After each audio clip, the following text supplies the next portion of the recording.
ลาคิดสิเป็นบ้า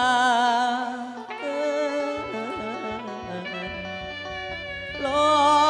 ให้ผัวน้องป่าอายนี่นะ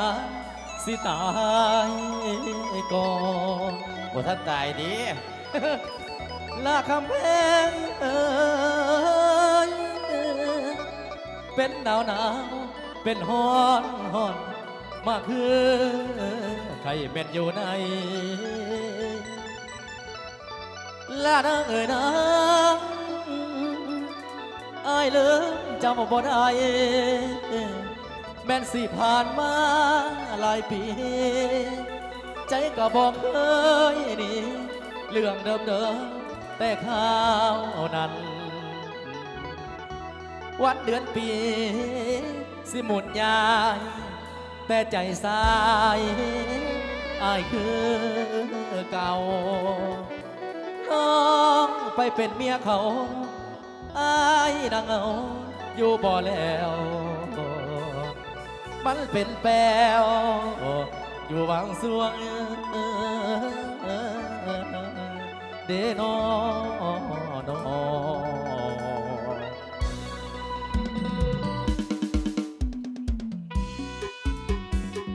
เอาสำหรับคนมีผัวให้กันแล้วกันเบิ้ลสื่อคนเด้อหน้าเวทีเอาเป็นเบิ้ลเพลงกันซื้อดอกบ่ได้ให้ปลาผัวมาหาอ้ายเด้อ เรื่องบ้านขี้บินอ้ายบอกยินเข้าป่าตั้งแต่น้องไปแต่งงานอ้ายสมสารมาหลายเดือนปีตั้งแต่น้องเป็นเมียเขาอ้ายกินแต่เหล้าน้ำวันเดือนปีอากาศบ่เลิกบ่ดีหากคนดีบ่มีภัยบาป่านคุณรู้นางหัวเจ้าเอาผัวอายได้หำฮอนกินฮอดบางส่วงบางตอน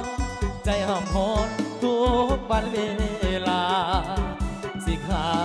ยก็ยอมตายคือมาหากหลายแต่เด็กกันนาเจ้าเอาหัวก็ยังของทางสวรรค์บนฟ้าคือ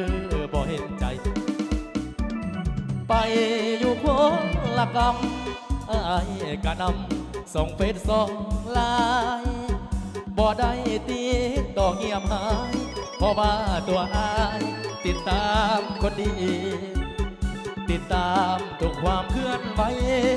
ติดต่อบ่ได้สิทธิ์อ้ายบ่มีอากาแต่เจ้าสาดนี้หากคนดีบ่มีไผบานเรื่องคือบ้านทรมานบ่คอยใจลอยสู่มือต่ำจึงร้อยใจนอนห้องให้ย้ำเข้าส่องเฟซไลน์อ้ายล่ะคือคนตายคิดฮอดหลายแต่นางนองฝากไปก่อนรับใหม่นะสำหรับวงดนตรียอดนิยม